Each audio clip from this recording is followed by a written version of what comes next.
So ఈరోజు సాయంత్రం 5:37 ఈ వీడియోను రికార్డ్ చేస్తున్నా. ఇప్పుడు ఎలక్షన్ రిజల్ట్స్లో ట్రెండ్స్ ఎలా ఉన్నాయి అంటే ఎన్డీఏ కూటమికి 289 సీట్స్ ఉన్నాయి అండ్ ఇండియా అలయన్స్కు 235 సీట్స్ ఉన్నాయి. ఎన్డీఏ మరియు ఇండియా అలయన్స్ మధ్య 60 సీట్స్ డిఫరెన్స్ ఉంది.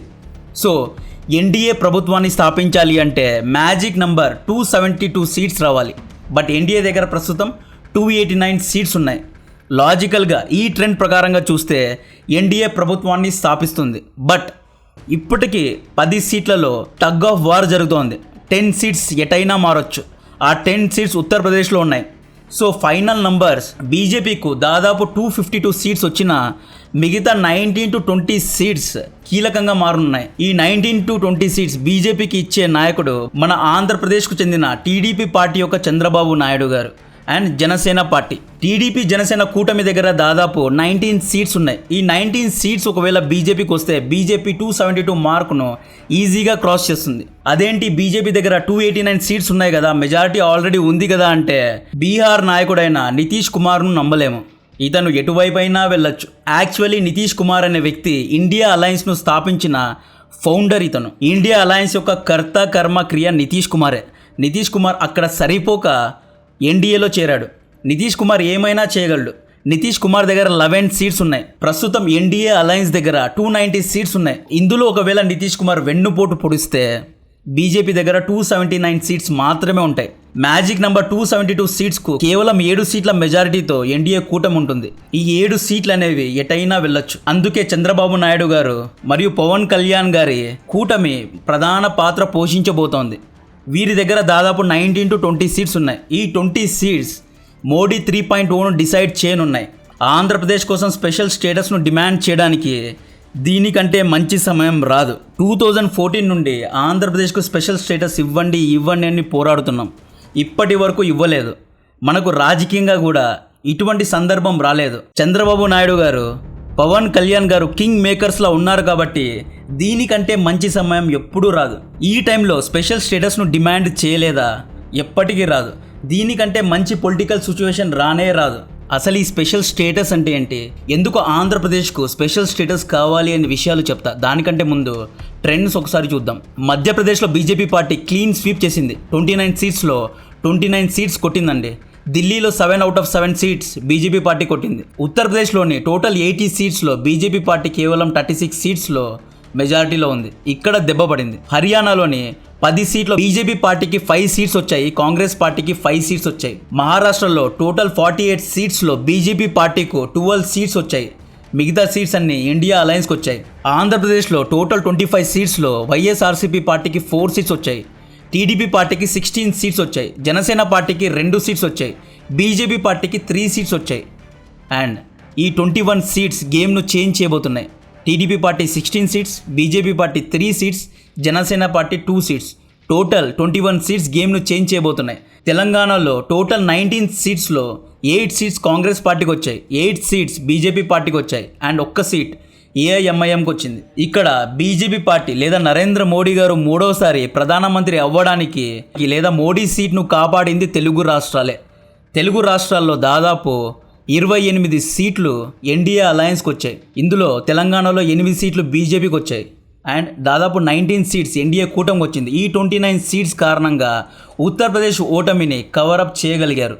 వెస్ట్ బెంగాల్ ఫిగర్స్ చూసుకుంటే వెస్ట్ బెంగాల్లో టోటల్ 42 సీట్స్ ఉన్నాయి. ఇందులో యాక్చువల్లీ బీజేపీకు 30 సీట్స్ రావాలి, కానీ 12 సీట్స్ వచ్చాయి. సిఏఏ అమలు అవ్వడం వల్ల ఎక్కువగా లాభపడింది వెస్ట్ బెంగాల్ ప్రజలే. ఇక్కడ వీళ్ళు బీజేపీ పార్టీకి ఓటు వేయలేదు. టీఎంసీ పార్టీకు మరియు కాంగ్రెస్ పార్టీకు కలిపి దాదాపు 30 సీట్స్ వచ్చాయండి. ఇది ఎవరు ఊహించలేదు. ఈ 42 సీట్స్లో అట్లీస్ట్ 20 సీట్స్ లేదా 25 సీట్స్ అయినా వచ్చి ఉండాలి. సందేశ్ ఖాళీ ఇష్యూ అయినా కూడా వెస్ట్ బెంగాల్లో టీఎంసీ పార్టీ స్వీప్ చేసింది. తమిళనాడులో అందరూ ఊహించిందే. తమిళనాడులో బీజేపీ పార్టీకి 1 సీటు రాలేదు. అన్నమలై గారు ఓడిపోయారు. టోటల్ 39 సీట్స్ ఉన్నాయి తమిళనాడులో. ఇందులో డిఎంకే పార్టీకు 21 సీట్స్ వచ్చాయి, కాంగ్రెస్ పార్టీకు 9 సీట్స్ వచ్చాయండి. టోటల్ 39 సీట్స్ స్వీప్ చేశారు. సో బీజేపీ పార్టీ సూపర్గా పర్ఫామ్ చేసింది ఒడిశాలో. ఒడిశాలో టోటల్ 21 ఎంపీ సీట్స్ ఉంటే బీజేపీ పార్టీకు 19 సీట్స్ వచ్చాయి. బీజేడీ పార్టీకు నవీన్ పట్నాయక్ గారి పార్టీకు కేవలం 1 సీటు మాత్రమే వచ్చింది అండ్ కాంగ్రెస్ పార్టీకు 1 సీట్ వచ్చింది.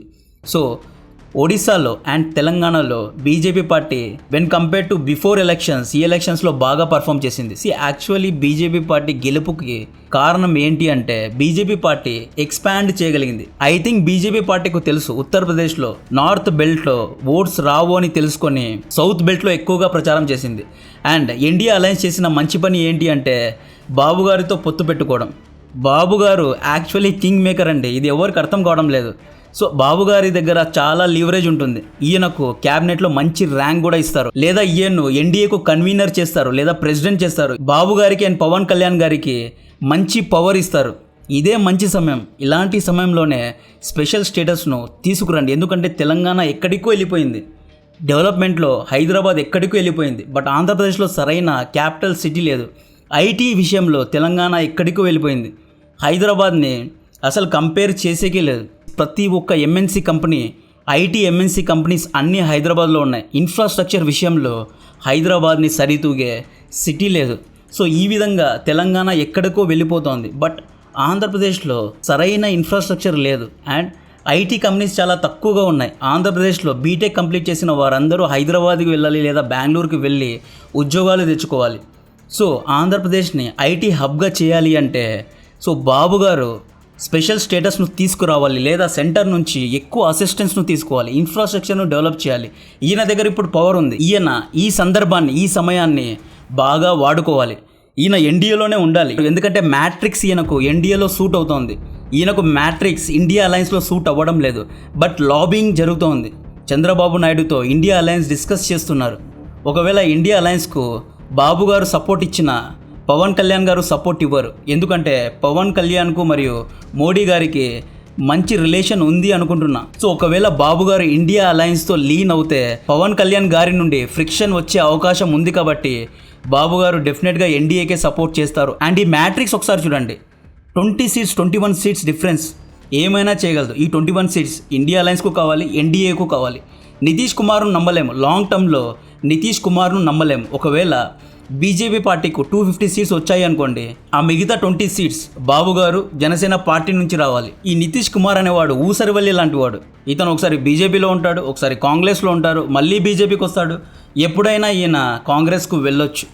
అండ్ నితీష్ కుమార్ కూడా పెద్ద క్యాబినెట్ పోస్ట్ కోసం డిమాండ్ చేస్తూ ఉండొచ్చు. గుజరాత్లో టోటల్ 26 సీట్స్లో బీజేపీ పార్టీ 25 సీట్స్ తీసుకొచ్చి స్వీప్ చేసింది. ఇక్కడ ఆశ్చర్యం ఏంటి అంటే అయోధ్యలో బీజేపీ పార్టీ నాయకుడు ట్రైలింగ్లో ఉన్నాడండి. రామ్ మందిర్ ఫ్యాక్టర్ అసలు వర్కౌటే అవ్వలేదు అని చెప్పొచ్చు. అయోధ్యలో రామ్ మందిరం కట్టిన అయోధ్యలో బీజేపీ పార్టీ ట్రైల్లో ఉంది, బీజేపీ పార్టీ లీడ్లో లేదు. అండ్ వారణాసిలో కూడా మోడీ గారు తక్కువ మార్జిన్లో గెలిచారు, కేవలం 1.5 lakhs మార్జిన్లో గెలిచారు. అండ్ రాహుల్ గాంధీ గారు రాయ్ బరేలీలో 4 lakhs మార్జిన్తో గెలిచారు. సో కేరళలో టోటల్ 20 సీట్స్లో బీజేపీ పార్టీకి ఒక్క సీట్ కూడా రావలేదు. అన్ని లెఫ్ట్ పార్టీస్ గెలుచుకున్నాయి. దాదాపు 19 సీట్స్ లెఫ్ట్ పార్టీస్కి వచ్చాయి, ఒక్క సీట్ మాత్రమే బీజేపీ పార్టీకి వచ్చింది. కర్ణాటకలో టోటల్ 25 సీట్స్లో దాదాపు 16 సీట్స్ బీజేపీకి వచ్చాయి. గోవాలో 2 సీట్స్ గాను ఒక సీట్ బీజేపీకి, ఒక సీట్ కాంగ్రెస్ పార్టీకి వచ్చింది. సో సమ్మరైజ్ చేస్తే ఎన్డీఏ కూటమి మధ్యప్రదేశ్లో, ఒడిశాలో, తెలంగాణలో, ఆంధ్రప్రదేశ్లో, రాజస్థాన్లో, బీహార్లో మంచి పర్ఫార్మెన్స్ ఇచ్చింది. దెబ్బేసింది ఎక్కడ అంటే ఉత్తరప్రదేశ్ అండ్ వెస్ట్ బెంగాల్లో పెద్ద దెబ్బ పడింది. మిగతా సీట్స్ అన్ని యాజ్ ఎక్స్పెక్టెడ్గా వచ్చాయి. ఇక్కడ ఆశ్చర్యాన్ని కలిగించే విషయం ఏంటి అంటే ఒక్క ఎగ్జిట్ పోల్ కూడా కరెక్ట్గా ప్రిడిక్ట్ చేయలేదండి. ఎగ్జిట్ పోల్ అన్నీ రాంగ్గా ప్రిడిక్ట్ చేశాయి. ఎగ్జిట్ పోల్స్ ఏమన్నాయి, బీజేపీ పార్టీకు, ఎన్డీఏ కూటమికు దాదాపు 350 నుండి 400 సీట్స్ వచ్చాయి అని దాదాపు అన్ని ఎగ్జిట్ పోల్స్ ప్రిడిక్ట్ చేశాయి.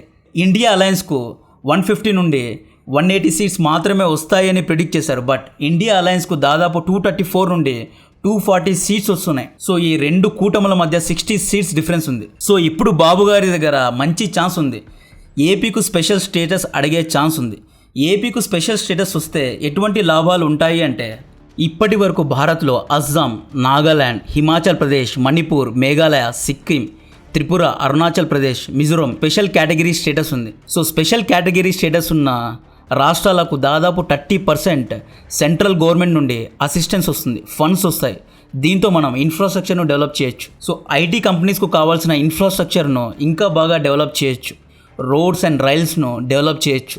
ఈ డబ్బును ఆంధ్రప్రదేశ్ యొక్క డెవలప్మెంట్ కోసం వాడవచ్చు. సో స్పెషల్ కేటగిరీ స్టేటస్ లేని రాష్ట్రాలకు central government centrally sponsored schemes కోసం అంటే సంక్షేమ పథకాల కోసం కేవలం 60 నుండి 75% ఫండ్స్ను మాత్రమే ఇస్తుంది. బట్ స్పెషల్ కేటగిరీ స్టేటస్ ఉన్న రాష్ట్రాలకు సెంట్రల్ గవర్నమెంట్ దాదాపు 90% ఫండ్స్ ఇస్తుందండి.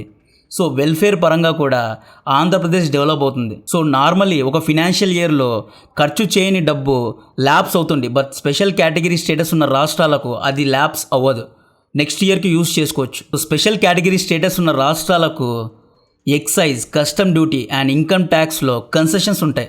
మేబీ లిక్కర్ కూడా కొంచెం తగ్గొచ్చు. మందుబాబులకి ఇది మంచి వార్త. సెంటర్ యొక్క గ్రాస్ బడ్జెట్లో దాదాపు 30% స్పెషల్ కేటగిరీ స్టేటస్ ఉన్న రాష్ట్రాలకు వెళ్తుంది. సో స్పెషల్ కేటగిరీ స్టేటస్ అనే కాదు, ఇది ఇవ్వకపోయినా బాబు గారు మంచి పవర్లో ఉండాలి, మంచి పొజిషన్లో ఉండాలి. సో ఇప్పుడు బాబు గారు కీలకమైన పాత్ర పోషించబోతున్నారు కాబట్టి ఒకవేళ స్పెషల్ కేటగిరీ స్టేటస్ ఇవ్వకపోయినా సెంటర్ నుంచి వచ్చే స్కీమ్స్ ఆంధ్రప్రదేశ్లో ఎక్కువగా అందేలాగా చూడాలి. సెమీ కండక్టర్ చిప్ మ్యానుఫ్యాక్చరింగ్ కంపెనీస్ను ఆంధ్రప్రదేశ్లో పెట్టేలాగా చూడాలి అండ్ తెలంగాణలో కూడా పెట్టేలాగా చూడాలి. బికాస్ ఈయన తెలుగు రాష్ట్రాలకి చూడాలి, ఎందుకంటే తెలంగాణలో కూడా 8 బీజేపీ సీట్స్ ఉన్నాయి. సో తెలుగు రాష్ట్రాలను ఎలా డెవలప్ చేయాలో బాబు గారు అక్కడ కూర్చొని ప్రణాళిక వేయాలి. ఎందుకంటే పవన్ కళ్యాణ్ గారి ఫ్యాన్స్ తెలంగాణలో కూడా ఉన్నారు కాబట్టి. సో బాబు గారి గెలుపుకి ఒక రకంగా ముఖ్య కారణం పవన్ కళ్యాణ్ గారు కాబట్టి. సో ఈయన ఒకవైపు మాత్రమే చూడకుండా తెలంగాణ, ఆంధ్రప్రదేశ్ రాష్ట్రాలను ఎలా డెవలప్ చేయాలో చూడాలి. అండ్ ఆంధ్ర, తెలంగాణ రాష్ట్రాల నుండి గెలిచిన ఎంపీ సభ్యులకు లేదా ఎమ్మెల్యే సభ్యులకు సెంట్రల్ క్యాబినెట్లో మంచి సీట్స్ ఇప్పించాలి. ముఖ్యంగా semiconductor chips, 3D printing, artificial intelligence companies, industries and IT కంపెనీస్ను ఆంధ్రప్రదేశ్లో తీసుకురావడానికి ట్రై చేయాలి. ఆంధ్రప్రదేశ్ యొక్క క్యాపిటల్ సిటీను డెవలప్ చేయాలి. అమరావతినే డెవలప్ చేస్తానంటే టైం అంతా వెళ్ళిపోయింది. యాక్చువల్లీ 5 years లాస్ అయింది కాబట్టి ఇప్పుడున్న వైజాగ్నే డెవలప్ చేయండి, ఇంకా బాగా డెవలప్ చేయండి. వైజాగ్ను ఒక మోడల్ లాగా తయారు చేయండి. సో ఆంధ్రప్రదేశ్ని ఒక డిఫరెంట్ మోడల్ లాగా తయారు చేయండి. ఇటువంటి కింగ్ మేకర్ సిచ్యువేషన్ చాలా తక్కువ మందికి వస్తుంది కాబట్టి బాబు గారు దీన్ని సద్వినియోగం చేసుకుంటారు అని భావిస్తూ ఇంకొక ముఖ్యమైన విషయం చెప్తాను. సో మోడీ గారు 3వసారి ప్రధానమంత్రి అవ్వడానికి ముఖ్యమైన కారణం మోడీ 3.0ను నిలబెట్టింది మాత్రం తెలుగు రాష్ట్రాల్లో ఉన్న ప్రజలు. సో ఈ విషయం బీజేపీ పార్టీ అండ్ సెంట్రల్ పార్టీలు గుర్తుపెట్టుకొని తెలుగు రాష్ట్రాలకి ఇంకా మంచి చేయాలి. దీని గురించిన మరిన్ని అప్డేట్స్ ఇస్తూనే ఉంటా. కాంటెంట్ నచ్చితే వీడియోను లైక్ చేయండి, ఛానల్ను సబ్స్క్రైబ్ చేసి అందరికీ షేర్ చేయండి. జై హింద్.